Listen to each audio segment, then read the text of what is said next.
Corría el año 1909, el diario deportivo La Gazzetta dello Sport estaba en búsqueda de ideas para expandirse, o dicho de otra forma, en búsqueda de ideas imaginativas para vender más diarios. En ese contexto donde además había bastante competencia en el sector y no estaba claro quién era el mejor diario deportivo del país italiano, los creadores de La Gazzetta dieron con una idea brillante y algo loca para lograr este hito: organizar una carrera ciclista por etapas, abierta a cualquier valiente dispuesto a recorrer Italia de punta a punta con su bicicleta.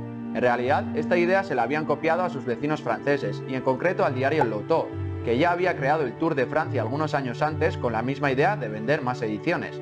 Aún así, en Italia sí que era algo más novedoso y tuvo una gran acogida entre los lectores.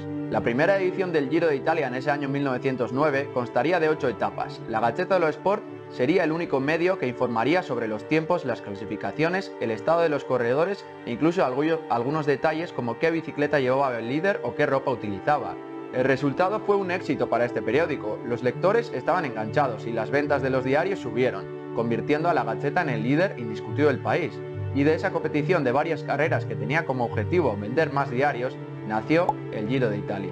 En este vídeo vamos a ver y analizar cómo ha evolucionado el Giro de Italia desde ese año 1909 hasta el año actual, y veremos también cómo ha evolucionado ese modelo de negocio, donde ha pasado de ser un medio para poder vender más diarios a ser uno de los eventos a nivel global más importantes dentro del ciclismo. Pero antes de meternos en esos números y a ver cómo se financian tanto las carreras como los equipos como los propios ciclistas, vamos a repasar un poco la historia del Giro de Italia. La primera edición del Giro de Italia en ese año 1909 contó con 127 ciclistas, de los cuales solo 49 lograron terminarla. Estos 49 ciclistas completaron 2.448 kilómetros en 8 etapas distintas. Además, en ese entonces no había ni equipos estructurados, ni patrocinadores, ni ningún soporte técnico. Cada ciclista era responsable de su bicicleta, de su alimentación y hasta de no perderse durante el recorrido. Como hemos comentado antes, los organizadores de la carrera, aunque sí que fueron pioneros en el país italiano, no fueron los primeros del mundo en hacerlo, ya que se inspiraron en el Tour de Francia, que contó con su primera edición en ese año 1903, impulsado por el diario L'Auto, que, a diferencia de la Gazzetta dello Sport, pues se desapareció en el año 1944. Como dato curioso, la tercera gran vuelta, la Vuelta a España, se creó en el 1935, algunos años más tarde que tanto el Tour de Francia como el Giro de Italia. Uno de los emblemas más importantes del Giro de Italia, que es su maglia rosa, se introdujo por primera vez en el año 1931. Ese color rosa del maillot que simboliza al líder de la carrera no es casualidad, ya que son los colores corporativos de la empresa o de la organización que organizaba esa carrera, la Gazzetta dello Sport. Durante el siglo XX hubo varios años en los cuales esta carrera no se disputó, lógicamente por la Primera y la Segunda Guerra Mundial. Sin embargo, está documentado que algunos ciclistas profesionales italianos y seguramente también profesionales de otros países jugaron un papel importante para los ejércitos militares de cada país, ya que llevaban armas o informaciones importantes por caminos clandestinos utilizando sus bicicletas que no estaban vigilados por el bando contrario. Todas estas historias curiosas yo las he podido sacar por este libro, Cómo ganar el Giro bebiendo sangre de buey, escrito por el escritor guipuzcoano Ander Izaguirre, que bueno, tiene también otro libro en relación a historias similares del Tour de Francia, y bueno, os recomiendo la lectura de ambos libros. Uno de los hitos más importantes del siglo XX para el Giro de Italia y también para el resto de las carreras ciclistas y también para el resto de todos los eventos deportivos fue el comienzo de las retransmisiones televisivas de esta carrera. La primera retransmisión televisiva del Giro de Italia fue en el año 1954, donde la emitió la RAI italiana, la televisión que hoy en día también se encarga de la retransmisión de la carrera, de la retransmisión en el país italiano, ya que el Giro de Italia actualmente se puede ver en más de 200 países y se calcula que más o menos los espectadores totales son, durante las 21 etapas, 800 millones en todo el mundo, que es bastante más que los que ven, por ejemplo, la final de la Champions League. Ojo, con esto no quiero decir ni mucho menos que el ciclismo, en este caso el Giro de Italia, sea más famoso que la Champions League. La Champions League, esa final, es solamente un partido de 90 minutos, mientras que las 21 etapas del Giro de Italia, cada uno más o menos se retransmite pues unas 4 o 5 horas, y bueno, aún así, pues bueno, os podéis hacer una idea de que el alcance de las carreras ciclistas actualmente es muy amplio a nivel mundial. Y actualmente, en el siglo XXI y desde la creación de la UCI World Tour en el año 2011, el Giro de Italia forma parte de todo este circuito de la UCI World Tour, y se consolida como uno de los 3 grandes eventos del calendario ciclista internacional, junto al Tour de Francia y la Vuelta a España. Como habréis visto, el Giro de Italia y en general el ciclismo ha cambiado muchísimo desde ese año 1909, y eso también incluye su modelo de negocio. Como hemos comentado, el modelo de negocio inicial era súper simple. La Gazzetta dello Sport lo utilizaba como un simple escaparate para que hubiera gente interesada en esa carrera y de esa forma poder informar de esa carrera en su periódico y que más lectores pues comprasen el periódico, que se pudieran vender más ediciones de su periódico. A día de hoy esta situación sería inviable, ya que la información sobre las carreras del Giro de Italia la podemos encontrar en todas las esquinas, en cualquier búsqueda en internet o cualquier cosa. Entonces el modelo de negocio ha debido cambiar. Y para analizar el modelo de negocio actual del ciclismo lo vamos a dividir en 3 partes, digamos: las competiciones, los equipos y los propios ciclistas. Para analizar el modelo de negocio de las competiciones vamos a utilizar como ejemplo, lógicamente, el Giro de Italia. Actualmente el organizador del Giro de Italia es la empresa italiana RCS Sport, una filial del grupo editorial RCS Media Group, que también es propietario del diario La Gazzetta dello Sport. Es decir, aunque el organizador actual no sea exactamente el mismo, el Giro de Italia sigue vinculado a sus raíces, a La Gazzetta dello Sport. Aunque las cifras oficiales de lo que ingresa este organizador no son públicas como tal, diversos medios han estimado que el Giro de Italia puede generar entre 60 y 70 millones de euros en cada edición, cada año. Para que nos hagamos una idea, la Champions League, por ejemplo, que ya hemos mencionado antes que su final, ojo, no todos los partidos, su final únicamente tiene alrededor de 400 millones de espectadores, que son menos que los que ven el Giro de Italia. Ojo, con esto no quiero decir que sea menos popular, ni mucho menos, pero teniendo menos espectadores en esa final al menos, genera 4.000 millones de euros, es decir, muchísimo más que el Giro de Italia. Pero bueno, no me quiero centrar tanto en los números como tal, sino más bien en cuáles son las fuentes de ingresos, de dónde vienen estos 60 o 70 millones. Pues bien, el Giro de Italia y en general todas las carreras ciclistas tienen 3 fuentes de ingresos principales. La primera y la segunda son bastante obvias. La primera son los derechos televisivos.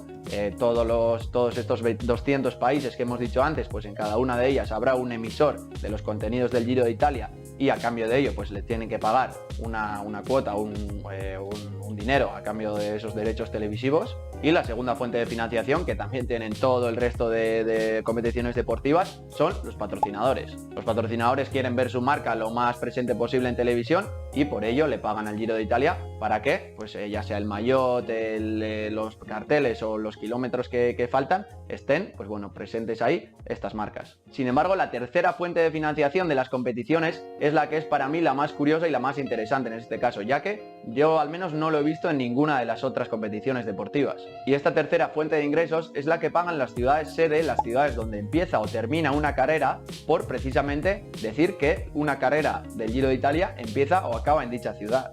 Se estima que cada ciudad donde empieza o termina una etapa del Giro de Italia, que recordemos que son 21 etapas, aporta alrededor de entre 80 y 120.000 euros. Y las ciudades que más han podido aportar, como puede ser Roma, han aportado, creo, en algunos años hasta 600.000 euros por acoger una etapa.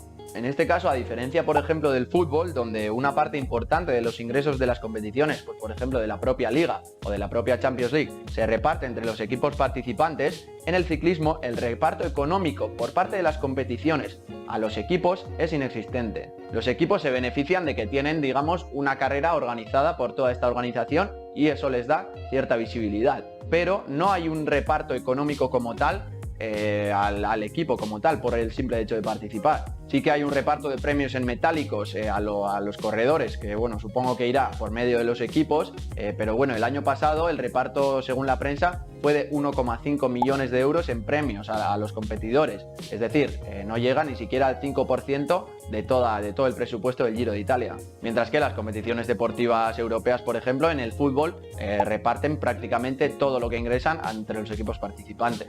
Y estos repartos centralizados por parte de las competiciones son además el sustento principal de la mayoría de los equipos de medio nivel o medio bajo nivel, por ejemplo, de la Liga Española. Entonces, si no existen estos repartos centralizados por parte de las competiciones, ¿cómo se financian los equipos?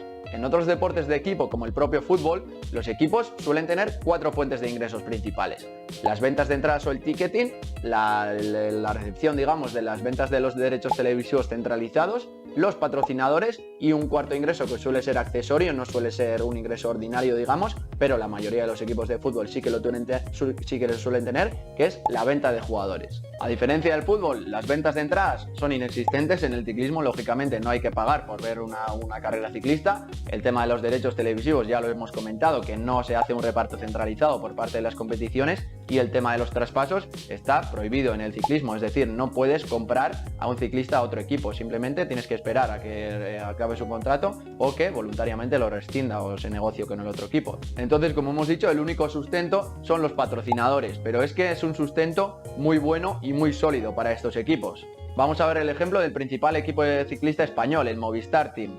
Según la prensa, ojo, no son datos oficiales, el Movistar Team tiene un presupuesto anual más o menos de 23 millones de euros, donde además el 70% lo aporta la propia marca Movistar o Telefónica.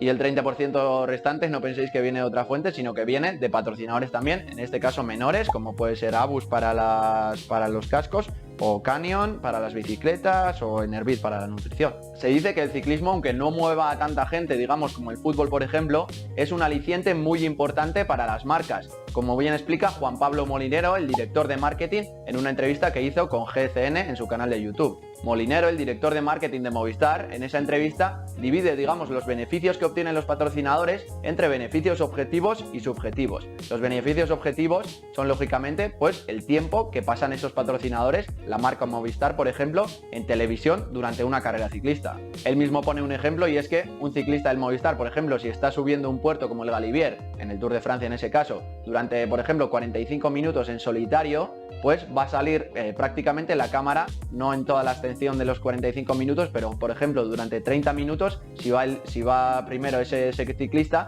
van a estar enfocando constantemente al ciclista, que está totalmente lleno de marcas. Entonces, pues bueno, es ese tiempo que se ahorran, por ejemplo, las marcas en no hacer anuncios en televisión o en no poner carteles publicitarios en la calle o lo que sea. Tienen una visibilidad durante mucho tiempo en televisión. Y por otra parte, el beneficio subjetivo que se llevan las marcas, que es para mí lo más interesante de toda esa entrevista que comenta Juan Pablo Molinero, es que los valores que transmite el ciclismo son muy interesantes para todas estas marcas. Este deporte, aunque durante muchos años haya estado manchado por el dopaje, pues en general transmite valores muy positivos. El compañerismo, el sacrificarse para que un compañero de equipo gane la carrera, el ir todos juntos tirando de un pelotón, el caerse y levantarse, el no rendirse nunca. Todos estos valores son pues valores con los que las marcas quieren verse reflejados y quieren transmitir a sus potenciales clientes que esa marca comparte esos valores. Entonces, este beneficio subjetivo es muy interesante en el caso del ciclismo, y es también un aliciente más para que las marcas apoyen tanto este deporte. En resumen, los equipos ciclistas tienen una única fuente de financiación, y eso hace que sean prácticamente, digamos, esclavos de su patrocinador principal. De hecho, el nombre de la mayoría de los equipos de la UCI World Tour, pues bueno, es su patrocinador principal. Esto tiene sus partes positivas y sus partes negativas, pero pues yo creo que al ciclismo, como a cualquier empresa o a cualquier organización, le podría interesar diversificar un poco sus fuentes, aunque no vaya a ser fácil ni por asomo.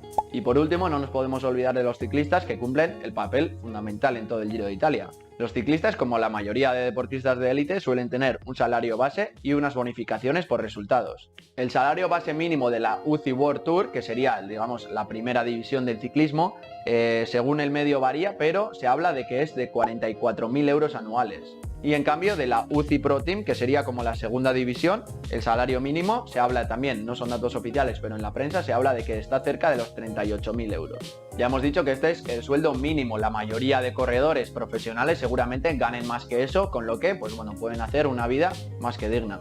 Sin embargo, hay que tener en cuenta que en toda la World Tour y la Pro Team, en todo, digamos, lo que es el ciclismo profesional, habrá más o menos, una estimación muy al azar, ni siquiera he mirado los números, pero más o menos habrá unos 800 ciclistas, que son más o menos también los jugadores de la primera y la segunda división española. Es decir, según esta estimación que he hecho un poco bastante al aire, en todo el mundo habría el mismo número de ciclistas viviendo de una forma bastante digna que el mismo número de jugadores que juegan en la primera y segunda división española, que ya sabemos que viven de una forma bastante, con unos sueldos bastante más altos que estos ciclistas. Los grandes nombres del pelotón, por otra parte, sí que cobran bastante más dinero que el jugador promedio, digamos, de la segunda o primera división española. El mejor pagado, según la prensa, es Tadej Pogačar, que es también el mejor ciclista de los últimos años, cobra como salario base unos 8 millones de euros, y otros equipos que suelen ser los líderes de cada equipo de la UCI World Tour, al menos de los mejores equipos, pues su sueldo puede rondar entre 2 y 6 millones de euros más o menos. Además de este salario base, como hemos comentado,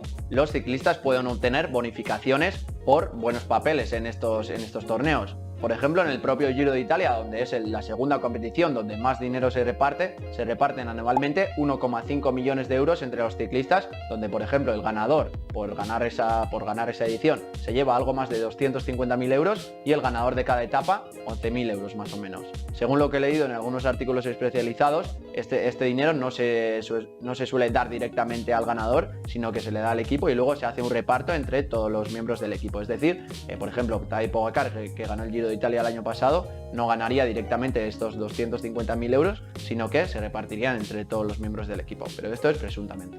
Y aparte de ello, estos corredores top, y la mayoría de corredores también, pueden tener patrocinios personales, individuales, digamos, de los patrocinios del equipo. Es el caso, por ejemplo, de Wout van Aert, que tiene ya un patrocinio de varios años con la marca Red Bull, con la que seguramente se llevará unos ingresos adicionales bastante interesantes. Con estos datos de los ciclistas cerramos un poco el círculo de lo que es el modelo de negocio del ciclismo y pues bueno, espero que se haya podido entender un poco cómo funciona el ciclismo a diferencia, por ejemplo, del fútbol. Os voy a dejar en la descripción las fuentes principales que he utilizado para el vídeo, incluyendo el libro de Ander Izaguirre y también la entrevista de Juan Pablo Molinero con GCN, y pues bueno, cualquier otra duda que tengáis me lo ponéis ahí en comentarios. Y nos vemos en el siguiente vídeo. Un saludo.